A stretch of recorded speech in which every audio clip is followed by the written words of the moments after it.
Hello and welcome to the IGN UK Podcast. My name is Chris Tilley, and this week I'm joined by Daniel Krupa. Hello. And Rory Powers. Mm-hmm. How you doing, chaps? I was halfway through a drink of coffee when you introduced me, so I did like a Mickey Mouse. You had so much time before we started to drink a sip from that poor coffee. timing, poor Why planning. did you wait till I was speaking? Poor planning. I like to challenge myself. See, can I get a sip in right before the start? You are very challenged. I couldn't. I am challenged, yeah, in many ways. How are you, Daniel? I'm very well, thank you, Chris. Right, what are we going to kick off by talking about? Well, we want to be topical. We want to be of the moment. Okay. So, Crystal Maze. Crystal Maze. But it is of the moment now, though, Chris, isn't it? Yeah, so, Rory, Yeah. what's your knowledge of the Crystal Love Maze? it. Love the maze. Love the crystals. Love every part of it. The way you said that, it sounds like you don't know a single thing about it. Yeah. Like just using the two words in the title. Love it. Were love you it. even born when it was on the telly? I don't know. When was it on the telly? So it was on Well, TV. I mean, not when it was originally. To be fair, when it started, I don't think you were. It started in 1990. I wasn't. No. And it ran till 1995. But I've watched a lot of it because it used How? to be on Challenge right before Takeshi's Castle. Okay. So I've he's not seen- even watching it on the original channel. He's watching it on Challenge. So I used to TV watch Conquest. it a lot, but it was very dated. Me and my brother used to laugh at the funny hairstyles and things. Richard O'Brien's. Yeah, very minimalist. But no, like the women had like hairstyle was like exploding out of their heads, and then watching them fall into water and stuff. It was fun. Well, It's good fun. For people listening and watching of Rory's generation who didn't watch UK Challenge every day at tea time, They watched Takeshi's Castle. Crystal Maze, as Dan said, started in 1990. It was a game show, an action-packed game show where you'd amazing. you'd go on a quest for crystals, and it was hosted by Richard O'Brien, who's most famous for being the man behind the Rocky Horror Picture Show and the Rocky Horror Show. And he's quite an eccentric dude. Like, I think what made the show was his hosting. His like little non sequiturs. I like when he just had a lovely sense of whimsy about him, and also a kazoo. And he talked to Mumsy, wouldn't he? Mumsy, I haven't thought about that for years. oh yeah. my god! And so you travel to different times. I used to love the zones. I like Yeah. because a lot of the zones were the same, but occasionally they replaced them, didn't they? Or Did swapped they? them around. So you had medieval, Aztec, Future. yeah, and Future was and cool. the fourth one. Fourth one. Just can't remember off the top of my head. Underwater. Water? There was. I swear there was one where it was like water dripping in pipes. We can find this out. Yeah, this is dead air at the moment. And so, yeah, you would go in each of these different zones. You would take part in little challenges. There was physical, skill, mystery, and mental. Right? mental. Yeah.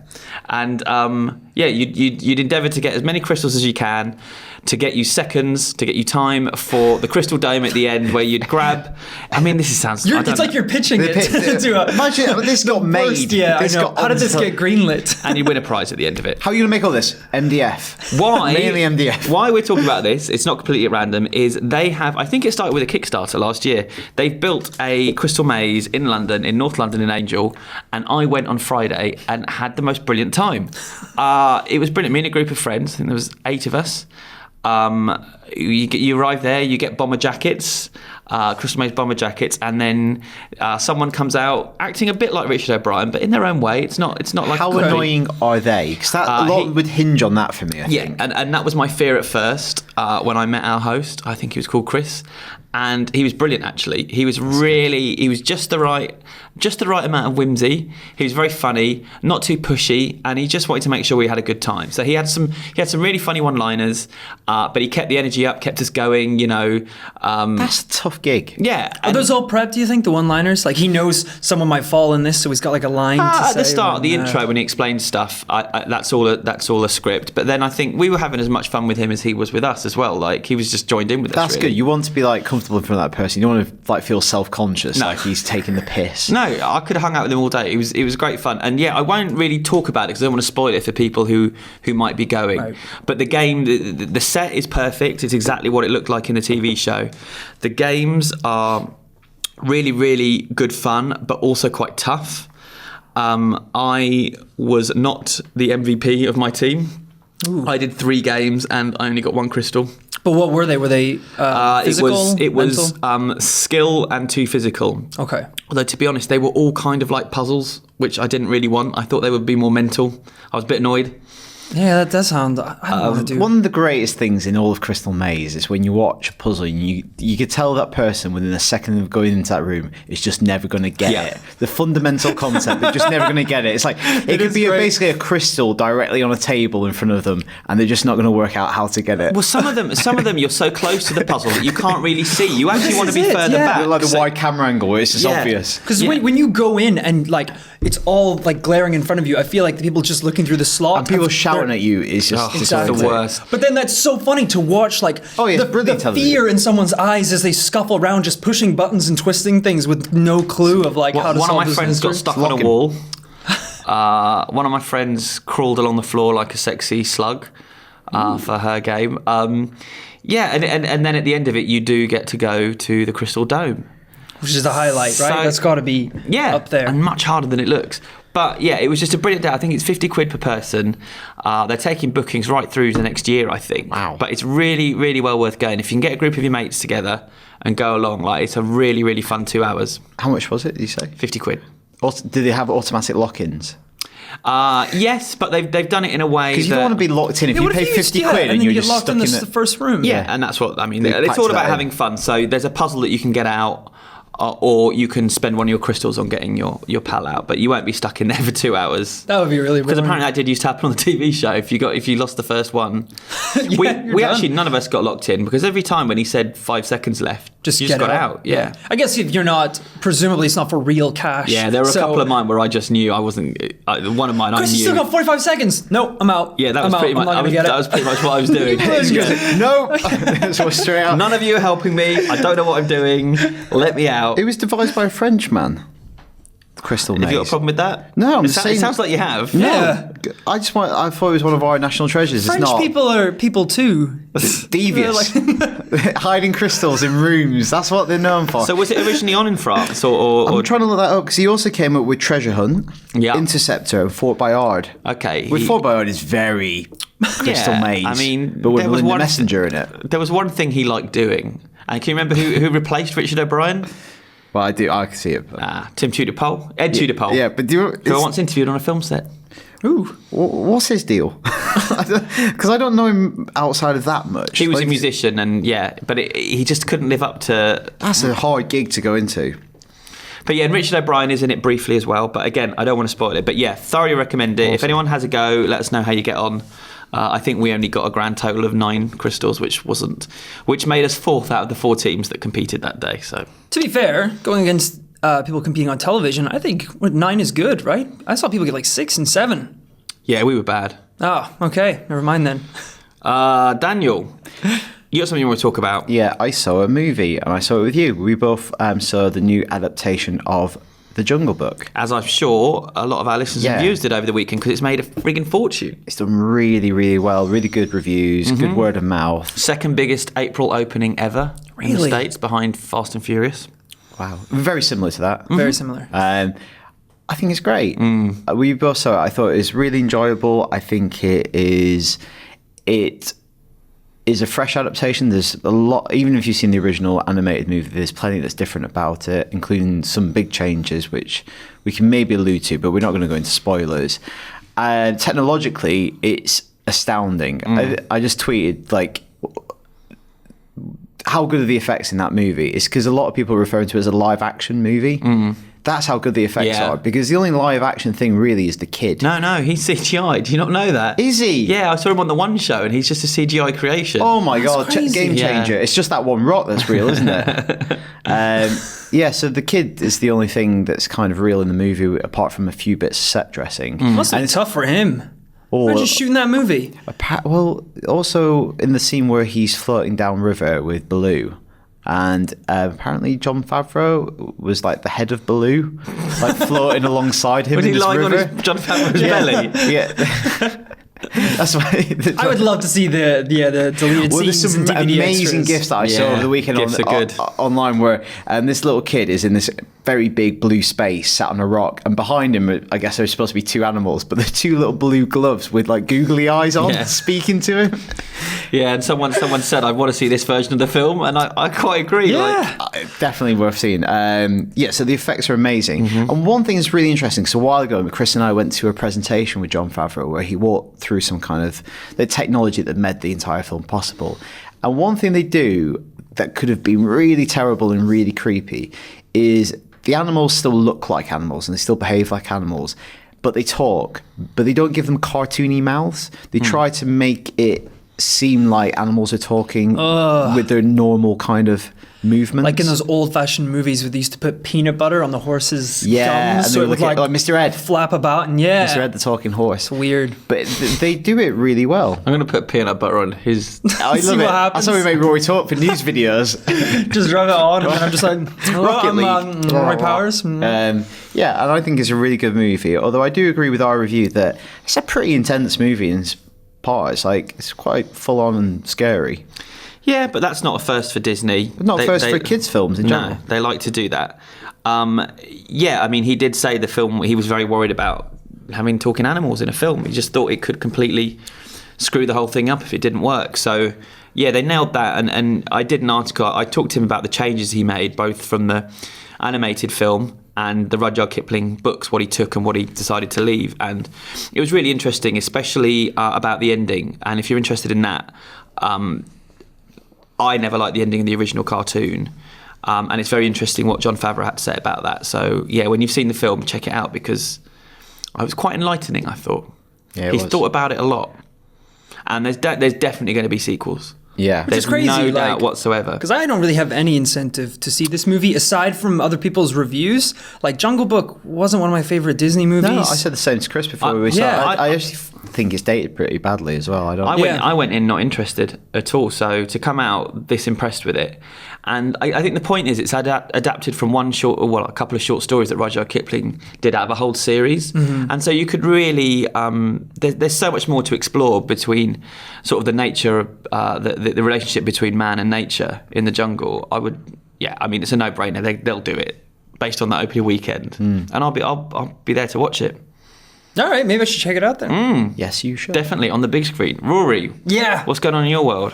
So this weekend, I've been very, very busy enjoying crushing people's heads and breaking necks in the Doom beta. Been drinking. Yeah, well, drinking and playing the Doom beta.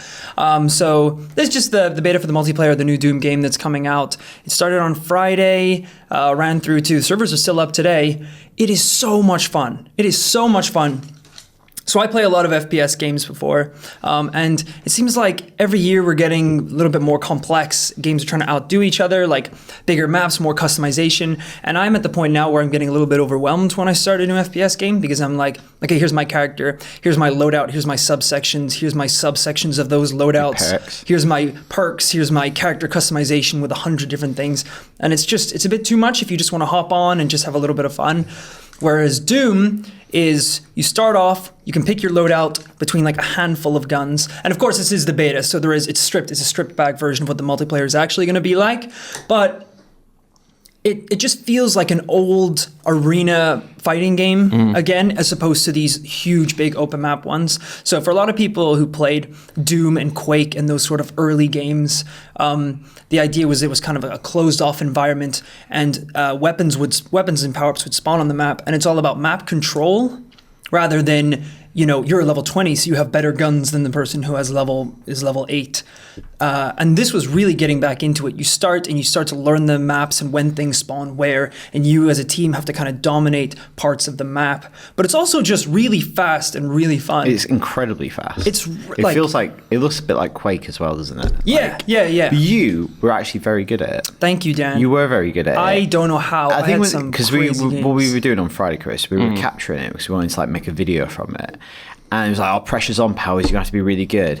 And then you are really good, and it's like that bit in Betweeners when Neil dances, and it's like, he's actually rather good. He's like annoyingly good. But can you dance while you're playing it? I haven't tried yet. He danced for an ice cream, which we will embed in this video. I'm never going to live that down, am I? I think I have to live it down. It's something to be proud of. I had a game on Sunday where I went 24 kills and 0 deaths. Yeah, he didn't do that on like Friday. obliterated people. But it's so much fun, and it's actually got me really excited for the game.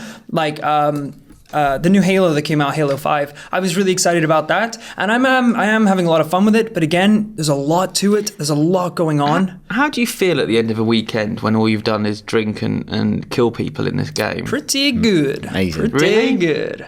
Put sunglasses on, lean back in the chair. Sloan's not a bit of- Mackenzie. Yeah. Is there not a bit of darkness and do you not cry yourself to sleep? No. Okay, just checking. The happiest man I know. Really? Am I the happiest man you know? getting all the tension out doing that. Exactly. Boom. Video games, gym, and alcohol. And then that's like the trifecta. It's the, Rory it's the Powers. Triforce. It's wisdom, courage, and power. And that makes... I think we need to makes find me- you a girlfriend. I really do. I Can't think time you down. could be able Too, to. Can't time me too down. busy, baby. Can't Too time me busy. Pawning news and drinking beer. So when is Doom out? May. Yeah, May, isn't it? I'm pretty Which- sure it's May. I'm really excited about it. Again, I wasn't excited about it, and I played the beta. And Do you like being the little absolutely- demon from hell when you pick up the demonic room? I loved being the demon from hell. It was awesome. It was awesome. That's my mum's nickname for me. Rory, Is you it- little demon from hell. Is it better or worse than the Dwayne Johnson movie? Oh, better. Better. Okay. That's That's good. And I like Dwayne Johnson. He's a cool guy, but no, better. Absolutely better. So I definitely recommend if you're into those kind of like old arena platformers. Maybe you still have the time and you can hop on, but if not, watch out for Doom when it's being released because it's really fun. Excellent. I've also been away. I went to the States to do lots of things. I went to see Captain America Civil War, which we spoke about a little bit on the superhero show, but we're waiting until it's out to do a proper chat about it. But I did really like it. I'm so excited. I went and met all the Deadpool people, the guys behind the scenes on that. Lots of cool tidbits from that coming on the site when I get a chance to bloom and transcribe them. And I also went to Pixar to see some of Finding Dory and then have like a tour of the offices and write a few features about what it's like there, some of the cool things I found and saw and did, and some really interesting chats with people about how they write, because they're just brilliant at pulling story together, and it was really interesting talking to the masters of it there. So I kind of assume that the Pixar building is kind of like the world in Inside Out. Like you have a headquarters, you could go to like Family Land and, you know, Fun Land, and you could just hop on the imagination train and go to different parts. You hop on a scooter. Well, there we go. People get... And if you use your imagination, you can make it a train. So, yeah, that's lovely. you know, yeah. That's lovely. No, it's very open and airy, and it's just a very nice place to work. And they're such lovely, interesting people. I love talking to animators anyway. I just find them to be the loveliest people. But yeah, I saw half an hour of Finding Dory. You watched the first 30 minutes. Yes. So it's one of those that's where a lot of time. Is it sad? It's very I've heard sad. it's incredibly sad. Just it's a bit like, I mean, my one problem with it was it follows the template of Finding Nemo quite closely and has a similar opening in that. And they actually asked us not to say what the thing is at the beginning, which is really annoying because that's what I'd made all my notes about. But there's something they're keeping secret in the film. But it's the opening 5 minutes, and it's very upsetting, actually. His mum's still alive. The more you think about it, the more upsetting it is. Nemo was dead the whole time. But then he's a phantom. He's but a then phantom when it's child. done and they move straight back into the fun and the story, and you get over it. It's it's that Up Finding Nemo thing that they do where they just punch you in the stomach the first opening scenes. But then it is lovely. It's really, really funny. It's nice to see some of the old characters come back. There's some really, really funny new characters. And it was one of those where I was absolutely gutted when the lights fish. came up. I was gutted like a fish, gutted like Dory. He enjoyed that, didn't he? Look how much he's enjoyed his own job. You got to get it in there. You gotta make sure you get it. Yeah, and so I can't wait to see the next hour. But yeah, it's just, I think they've hit it out of the park again. I'm a bit sad because I'd rather see them making new original films than sequels. I think they're such smart people. Yeah, I think we talked about this before, which again, this is just one of these movies where I love Finding Nemo, but I don't really feel the need to go back into that world. And I mean, there were some quite interesting characters, but again, a sequel, unless it expanded in a significant way. And I think it's their own. I mean, if they could do maybe every year do a sequel and an original film, I'd be happy with that. But we got 2 originals last year, didn't we? And we're getting just 1 sequel this year. And I think if they could, I'd be happy. But I just think they're such clever people with such an interesting approach to cinema. Yeah. I think, like, Yeah, them doing sequels is no bad idea, especially when they've got the track record of Toy Story 2 and 3. But like you say, it's selective. It's not when it's every single one. Yeah. Especially ones that don't lend themselves necessarily to sequels, like Finding Nemo, perhaps. Yeah, I mean, I had an interesting chat with Andrew Stanton, who can do whatever he wants there, and he was just saying that he did have quite a long, complicated backstory for Dory, right from the word go, and he just decided, he got to a point where he's like, I want to tell that story. So, whether he's saying that or not, I don't know. But have you seen The Good Dinosaur yet? I haven't. No, I nearly watched it on the plane out there. Didn't just do great review. It didn't review It's that well. like did it? middling. No, middlings are good. But the fact that none of us have seen that is When it's quite a kids telling. when it's a kids film, I feel like it's got to be a really good one for me to want to watch it at this point. Usually Pixar is that seal of approval. Yeah, I didn't see Cars for years. I didn't see Cars until I had to go and do Cars 2 I've in seen I didn't Cars either, 2. actually, yeah. I've never seen Cars 2. I haven't seen Cars 2. I went to LA to interview Owen Wilson and Eddie Izzard, so I watched Cars 1. I think I fell asleep in it. Cars 1's rubbish. And rubbish is harsh, but it's not the same Wait, caliber which is as the one- the Pixar film. It's the one with the cars in it. Yeah, got that. With the eyes. Was it the second one where they all became spies? Yeah, it's the one with the... Yeah, that's like... Michael Caine's in and it. the tour around Michael Europe. Caine's in that? Yeah, he John plays Cleese Is he in like it. an old British car? Well, Like, he's a famous old. He did the Ipcress ta- Files and Harry Palmer, so he's played British spies in the '60s, and this is like a sort of '60s style romp around Europe, and so he plays like a car that's a spy, like a like a charming English- London black cab or something. Yeah, yeah. That'd be quite nice. But yeah, maybe He's into it now. He's like, that sounds awesome. Have they done this yet, or can we do it? maybe the funniest thing in no, we're going to do Finding Rory. Finding Rory. Hey, that kind of works. I know, that's like why I it. said it. Yeah, very... I'm on a different page today. I need to wake up. Definitely All would good. work. But my favourite two characters in the film were a couple of lazy sea lions, and they're played by Dominic West and Idris Elba. So it's like a Wire reunion, and they're very funny. They're just very funny together. You like Idris Elba in it? I don't mind. I prefer him in that to Zootropolis or Jungle Book, where I didn't like him in either of them, especially because he can't say the So word. you're just not giving up acting now? Jungle. In front of camera? Jungle. I'll Jungle. literally phone it in. Well, this is actually. was my Idris It's Elba. funny that you touched on that because that was my favorite part of Finding Nemo was bumping into Idris Elba.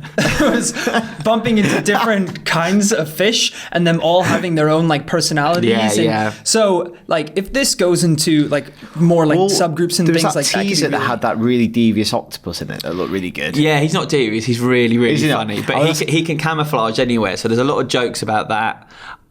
Yeah, he's my favourite character. I think at What's this he called? point. Does he have a name? Well, obviously he does, but... He does, and I can't remember it. So I'm saying that they're all my favourite characters at the moment. But yeah, and It's a good sign.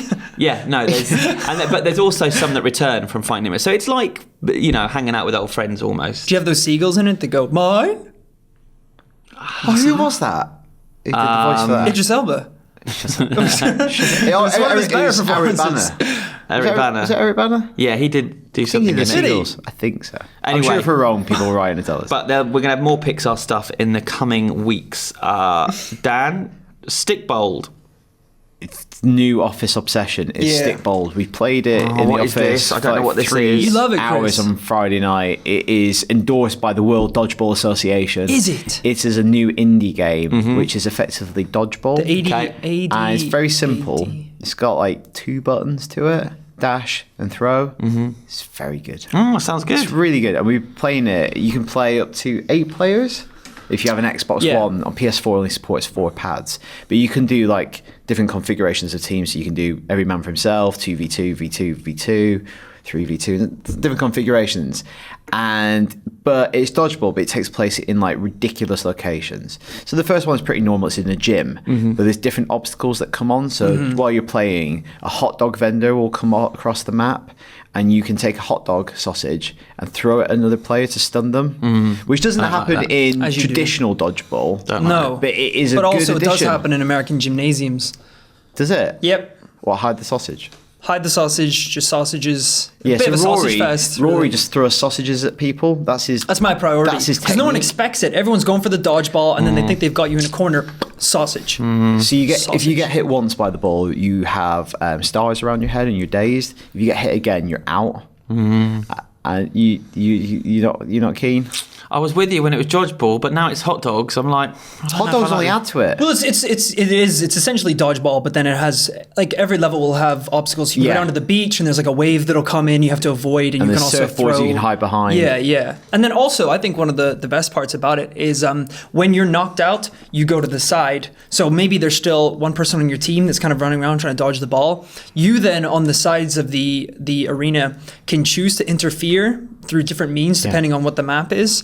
So there's like one where you can click to drop on a section like a big whale, and he'll like come down, and if he crushes any of the players, you can still crush your own players, but it's your way of like interfering and trying to help your remaining. I think my favourite teammate. one is when you play on a roundabout, you can be a swan and you can go around breaking people's arms. That's funny. It is. It's I do like Which that is one. like, it's true, they can. can they? Yes. I'm scared of swans and geese. You should be. Because one of them bit my finger one time. They have no fear, those birds. They're not afraid of humans. Yeah. And they should be. Okay, I want to hear the story about when you got bit on the finger. I was just a child and I was feeding the ducks, and then the swan came over and he like bit my hand, and then I was like, get away, and I tried to shoo him, but then he just went up with his. Yeah, that's it what was well, like that's what Jurassic they're known Park. for. That must have been terrifying. It was terrifying. How old were Chris. you?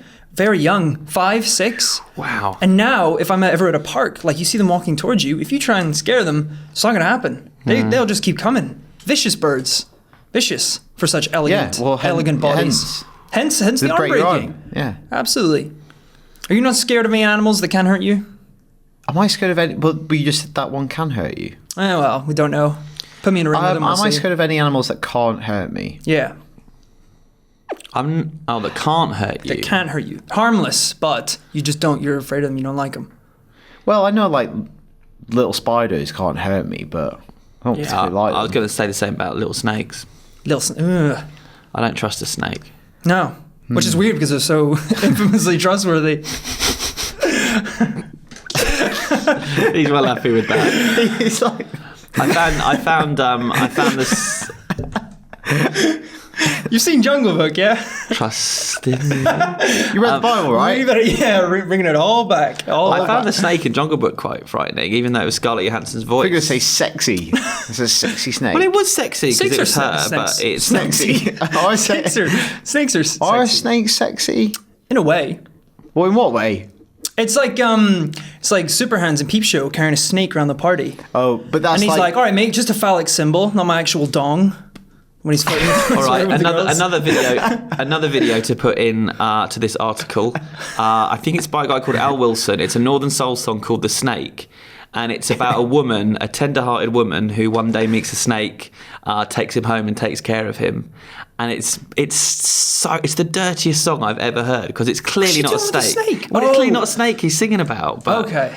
yeah. So you need a tender-hearted woman. Take home your snake. It's a really good song, though. Sounds good. Yeah, so, stick bold. Yeah, well, It's a good game. Yes, awesome. Off track right there, Also, but- sexy snakes. 2 thumbs up. Oh, God. Do people like it when we go on digressions? I'm not sure I they think they do. love I think they do. Okay. I Love think they it. do. I try to encourage it, if anything. Are we done with stick bold, though? Yeah, we're done with it. should Okay. play it. I do want to play it. Just no hot dogs. Ratchet and Clank. Ratchet and Clank. This is the other. I've had a busy weekend. There's a lot of fun games to be playing at the minute. That's one of them. When you do that, when you point, that's not good for the of audio. course. Stick bold is Better. one of them. Better There for you the go. audio. Doom is the other one, but the third one I've been playing is the new Ratchet and Clank. This has been getting amazing reviews everywhere, so I finally managed to get a copy and start playing again because I used to be a big fan. Actually, I didn't get a PS3, so I unfortunately kind of dropped off the franchise. But this is Big fan. This is like a reboot of the first one, so like same narrative, and it's so good. It's so good. What are you giggling at? I'm sorry, just the Ratchet and Clank franchise, you kind of lost it, but the reboot, it's just making me laugh. What's weird about I that? don't know, I find it funny. I dipped off and now I'm back. It's back on board because back on this board. is because it's kind of an adaptation of the original, but also they're making fun of the fact that the movie's coming out. So they're saying like it's an adaptation, remake of the original, but that is a remake of the movie, and they're kind of playing with that idea. Yeah. And the graphics, the visuals are incredible. Like arguably maybe the best looking PlayStation game available. Like people compare it, it looks like a Pixar movie. Wow. It's The level of absolutely detail and beautiful. animation.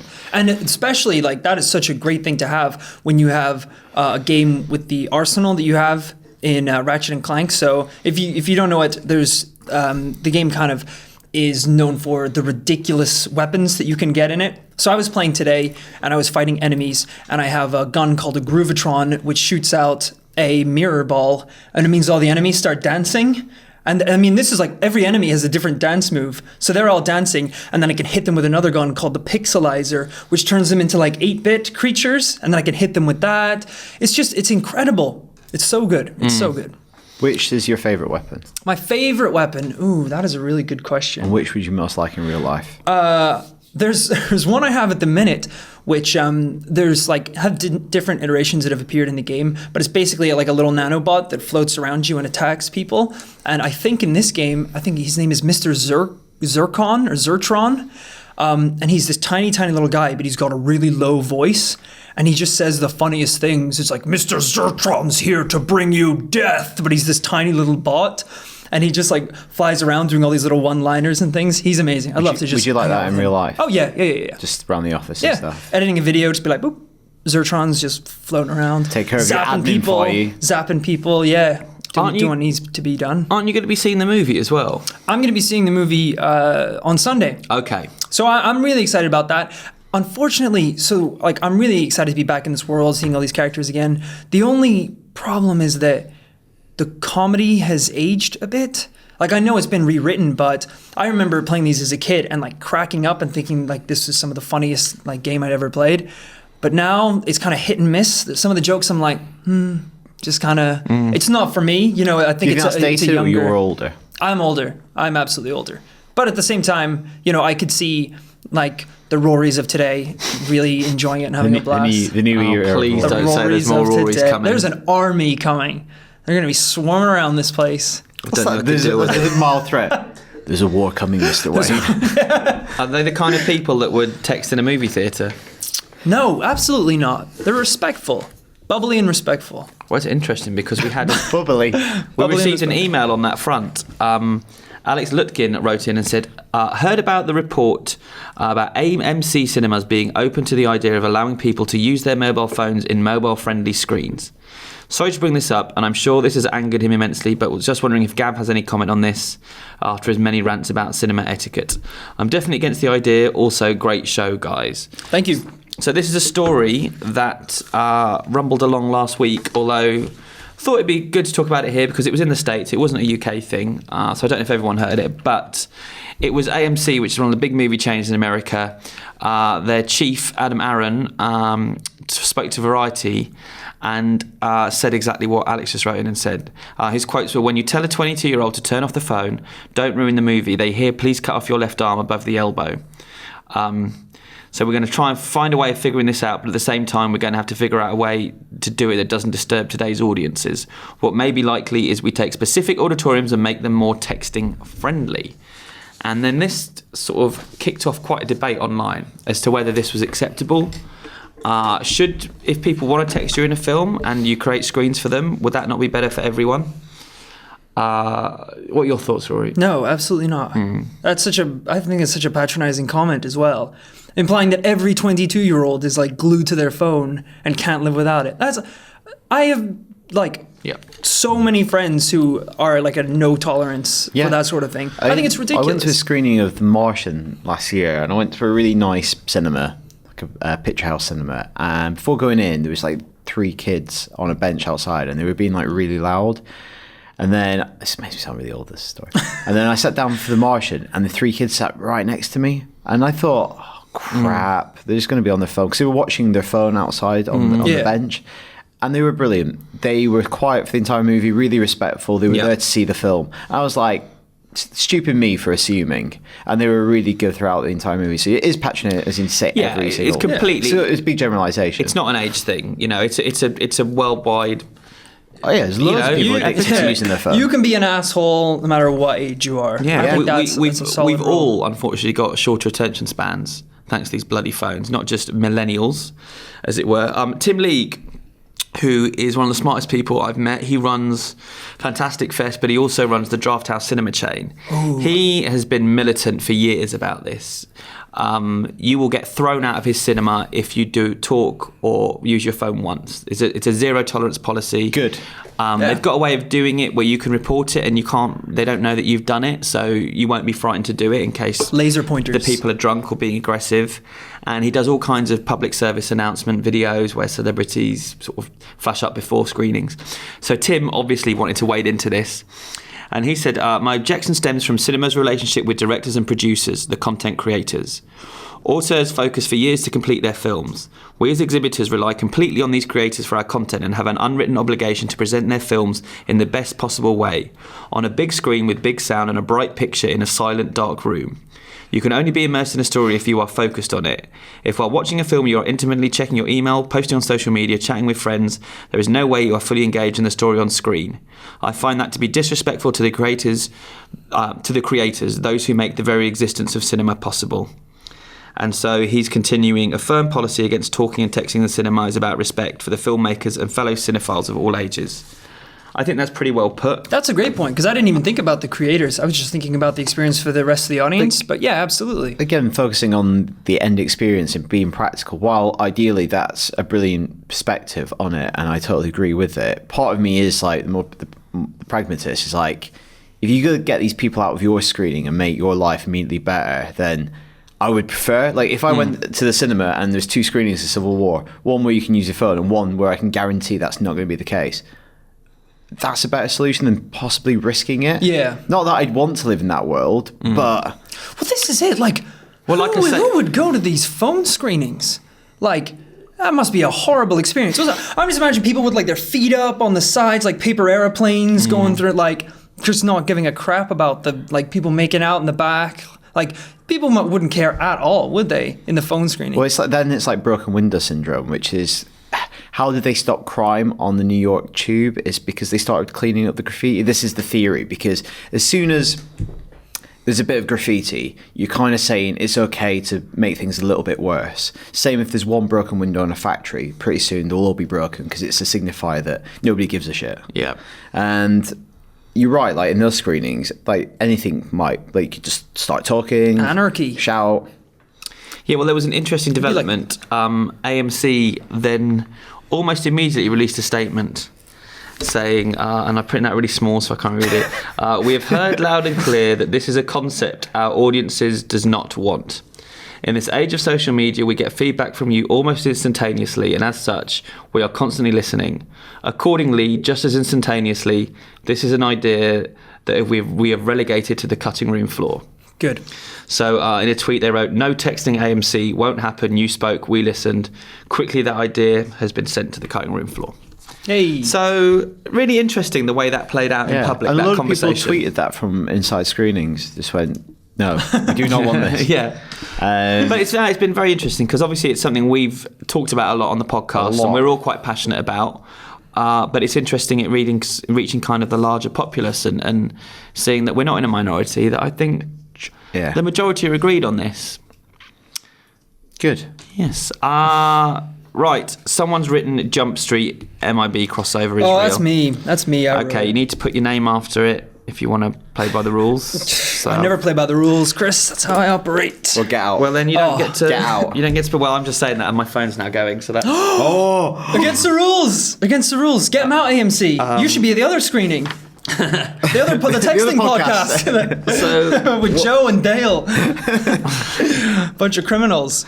The unfunny one. What have you got to say about this, Rory? So I put this in the bad section, and as soon as I did, I was really conflicted on actually putting it on the good section. So I love what is weird about that? Right, go. Unbelievable. I love 21 Jump Street. I love 22 Jump Street. I think those movies are absolutely hilarious. I like Men in Black as well. Love Men in Black 2. I just don't think these two can merge without one franchise sacrificing itself to kind of encompass the other. Does that make sense? Yeah. I think that makes absolutely sense. makes sense. Yeah. And so how do you see that playing out? I think for this to be a successful movie, it's going to have to be rated R. which obviously doesn't work so well in the Men in Black universe. But I don't see another way around it. To be fair, I don't think Men in Black 3 worked very well in the Men in Black universe. That's the thing with that franchise in particular. That's the one. I don't think it has to be R-rated. Those guys, the 22 Jump Street guys, can be funny without having to be that rude. And I think maybe seeing their reactions to aliens, and so I guess it's going to be the MIB sign those two up, isn't it? They're cops. I mean, I've not even read up on this. What you must have read some of these articles if you're going to bring it up on the podcast. It has a title, which is what Men in Black 23, I think, something like that. But yeah, it's presumably. I mean, there's no confirmation that Tommy Lee Jones or Will Smith will actually be in it yet. I would love it if Tommy Lee Jones was in it, because he just would be deadpan. So maybe they'll replace them. Well, this is what I'm thinking. Yeah. And then if you pitch it as like 23 Jump Street, but in the Men in Black universe, you're on board for that. I'm up for that, because I can have swearing, I can have aliens, I can have crazy guns. That seems like a more kind of appealing mixture, because people really latch onto those two characters. Where the rest of the Men in Black stuff has died away, but I think people think the overall concept's still good. Yeah, because it's a solid concept, a strong concept, but it just hasn't dated so well. Would Ice Cube make it in? Of course he would. He's pretty funny. He's pretty funny. He's one of the funniest things in them. All right, yeah. I mean, this is the thing though. Like, they're fun. They're two fun franchises that I don't think anyone is going to lose sleep over if they switch it up a little bit. It's such a ridiculous concept that I really just want that. If Men in Black 1 had been a one and done and it was considered sort of a sci-fi classic, I might have been more attached to it. But now they've done a couple of sequels. It's not special anymore. The quality went down a little bit. I actually really like the time travel element of the third movie. What's the second one? The second one was, I think, Lara Flynn Boyle was the villain. Yeah. Or was that the first one? That's the second. It's been a long time. No, that's the second one. I thought the third one was more interesting than the second one, but it just, I don't know, it seemed a bit after the fact. That was the one where they... Josh Brolin? Yeah, Josh Brolin. Yeah, that's pretty good. And the little pug. Oh yeah, that was adorable. Orion's Belt. Remember? You guys remember? Yeah. It's a good movie. Yeah, I do. But one of the ideas is, so like the second one made fun of the fact of like movies getting sequels. Yes. I think it would be great if this one made fun of the fact of like crossovers. Like really on the nose. Like, because 2 was so on the nose. And I think that would be really, really funny if they just like absolutely upfront with the audience. Especially because Sony are the ones that are most kind of attempting to build all these universes with their various properties. Yeah. They'd be really funny for them to do that. I'd be excited. I think we've talked about the superhero show. I think it might be the way superhero movies go, that there'll be more team-up movies in the way that Winter Soldier was really a team-up movie, even though it had Captain America's name in the title. And it sounds like Thor's going to be a Thor-Hulk team-up movie. I think this is where... And I think it's they need to find fresh ways of doing this stuff. That's exactly what comics have done in the years. Like, because they've been telling consecutive stories for decades, and they do that all the time, because it's like, put that character in that series, and it just appeals to two audiences. Yeah. People who like that character, people who like that character. There was talk of Fast and Furious and Expendables crossing over at one point. Incredible. But Jason Statham made that a bit more difficult by being in both. But, I didn't think about that. Bond and Jason Bourne. We had Terry Crews in. He wanted to do that. Bond, Bourne, and Mission Impossible. Bond, Bourne, and Biggins. Right. Extra points for alliteration. You ruined that conversation. So. Oh, great. Shall we go to reader feedback? Because I don't really know what that conversation was that Rory just... I've only got one piece of reader feedback this week. Okay. A lot of people did write in saying... Well done, Daniel. You did predict that I would think of the number 17. We got a lot of emails that said that. Every email that said I predicted 17 did say 17. I had to deal with that because I was on the podcast the next week, but I wasn't on the one you were. So I was like, another bit of feedback. Oh, someone fell for the number trick. And feedback number 2, number trick worked. 100% of the people who wrote in saying 17, I got it right. So I haven't done it yet, but now I know the answer. Will that spoil Think of a number between 1 and 20. Don't think of 17. Right, no. Think of a number between 1 and 20. Wait, can I do it as well? Yeah, you can do it as well. Okay.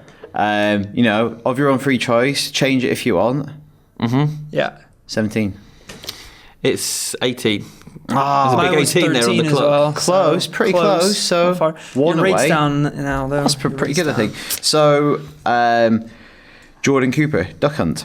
First of all, I just want to say that Rory did a great job hosting the show last week. Maybe he should do it more often. Oh, Thank you very much. Don't encourage that's me, not though. fair Don't to read encourage that me. out when I'm sitting here. No, that's no. He wasn't saying anything against you. Just because I'm building him up doesn't mean I'm No, I breaking just feel you like down. now people listening are wanting it to be Rory and not me hosting. Oh, and I no, not honestly, I everyone. You know genuinely... what? Let's just start Jordan over. does. Hello, welcome to the IGN UK Podcast. I'm Roy Powers, your host indefinitely.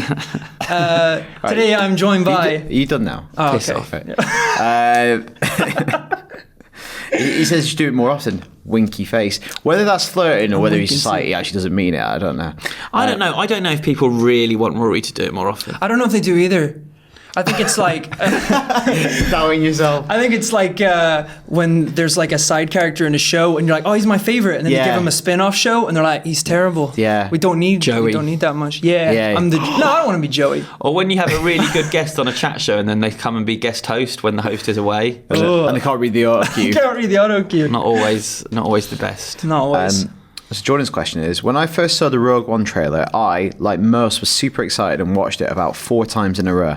However, in retrospect, I think that if you remove the Star Wars title and the Star Wars set pieces, then the trailer would make for a pretty boring sci-fi war movie trailer, and no one would be anywhere near as excited. Do you agree? Is this Jordan? Jordan? Yes. Jordan. I entirely agree, and I said it at the time. Not that I think it's going to be a bad movie. I can't wait. It's probably the film I'm most excited about this year. But as a trailer, it didn't really do a lot for me in the way that I think the Force Awakens trailers were a bit better. I mean, they had the added value of having the old characters pop up and making me weep. But I just thought it was an okay trailer. It was a teaser, though. Whetted the appetite. Where were you on it? I'm absolutely the same, and we touched on it in the last podcast. Right. And I was saying exactly what you were saying, and I had the two guys like berating me, being like, "No, it was amazing, and I absolutely agree. It really did. I know that like we're the minority, but just nothing. As soon as it was over, I was like, that was a trailer. It didn't do anything for me. Like no chills, no excitement. Did you say that out loud? Yeah. Just trailer, guys. Yeah. Note to self. Yeah. Did nothing for me. I think good, no chills. Same here. Like cool imagery, cool shots in it, and it's really hard to do what Jordan kind of says here, which is can you extricate it from Star? Because it is Star Wars, and just immense cultural power to all those things. And yeah, if you took it out, like it's just is it just a sci-fi war movie? Yeah, it probably is. But like, there's some cool stuff in that trailer, but there's no shivers for me. And I've always had a problem, as I've said many times, with the whole idea of prequels. And the fact that this is kind of a prequel, telling a story that we maybe know the end of already. Yeah. That makes me less interested when they could have done any story they wanted in this universe with any set of characters to have it tied to stuff we're so familiar with. I've got mixed feelings about it, but it's Star Wars. The thing with that is like, even though you know dramatically how it's going to resolve to a degree, you know they're going to get the plans. I guess Spoilers. Jesus, Dan. You don't know how, and like the how could still be really fascinating. And that's why they've introduced all new characters, so you don't know who's going to live or die. But the most impressive thing about that trailer is Mon Mothma, and like uncanny. Yeah, and that's probably my favourite thing about the Rogue One trailer. Yeah. Well, Gary Witter, friend of the show, former guest of the show, was tweeting about that. He's written the story for Rogue One and wouldn't bloom and tell us what it is. But he was saying it's funny how things work out. She was cast in Attack of the Clones, that Irish actress, as Mon Mothma, and they shot scenes, but they never used them in the film. And they decided to recast her now, and she looks a lot more like the character, like she's grown into the role. And so that's so funny. He said it's just funny how things work out, and he said that she's terrific, and that was kind of the one thing you're watching it because you're like, it's her. Okay, do you think Vader or the Emperor is in this movie, or both? Yes. Yeah, me too. Both? Definitely Vader. I think the Emperor Probably will the appear Emperor. as like a hologram. Yeah, because there's also a lot of talk about Tarkin being resurrected through CGI as well. I think we're going to see a few more characters Than you expect. than they're letting on. Yeah. Because why wouldn't you when you're in that time frame? Yeah, make the most of it. And they're It doesn't just even being have to be much, does it? Yeah. Like, And so then we'll probably get the chills when. That's what I think. they'll be multiplying. I think when the actual trailer drops, there'll be like a chill moment with a reveal, and then like you'll be maybe like- Vader or something, and then and then you can go going, that was just a trailer, man. I'll be like, no chills, didn't do it for me. That was a trailer. Yeah. But Is that I'm it? excited. That is it. Are we done? We're done. We are. All right. Well, if people want to write in, where do they write to, Rory? To the IGN_UK feedback at IGN.com. Just trips off the tongue. Yeah, it's very easy to remember. Yeah. Yeah, but till next week, thank you for listening. Thank you very for much. watching, and thank you for being you.